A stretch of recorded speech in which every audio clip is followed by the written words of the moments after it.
Mais uma vez estamos aqui, queridos alunos, Projeto Semeando Adoração e Louvor, para estarmos tocando, aí aprendendo, né?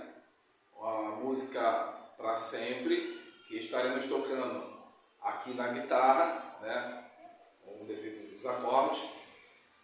Antes eu quero só dar uma explicação, porque a única diferença que tem com relação à guitarra e o violão, né, é que um é um instrumento acústico, né, que é o violão, madeira, em que você não precisa de uma caixa para que amplifique o som. Você pode usar ele sem utilizar caixa nenhuma, apesar de hoje ter violões elétricos.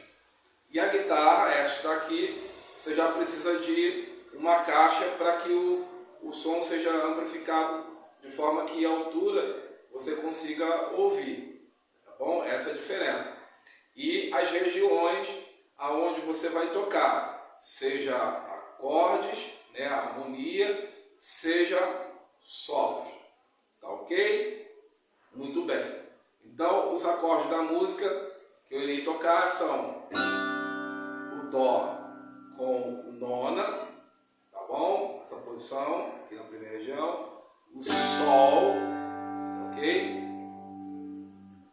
O Lá menor, que toca a partir da quinta corda.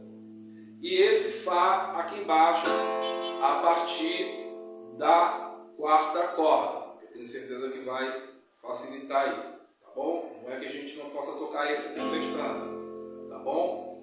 Mas eu coloquei esse daqui para poder facilitar. Então vamos lá, nós vamos usar o seguinte ritmo, tá bom? Para tocar, que é o ritmo de pop, que serve para várias músicas, tanto lentas, médias e rápidas, ok? 1, 2, 3, 4, 1, 2, 3, 4, 5. E aí, para te ajudar, eu coloquei uma frase para você pegar, né, para ficar com um chiclete na sua mente, para você nunca mais vai esquecer, né?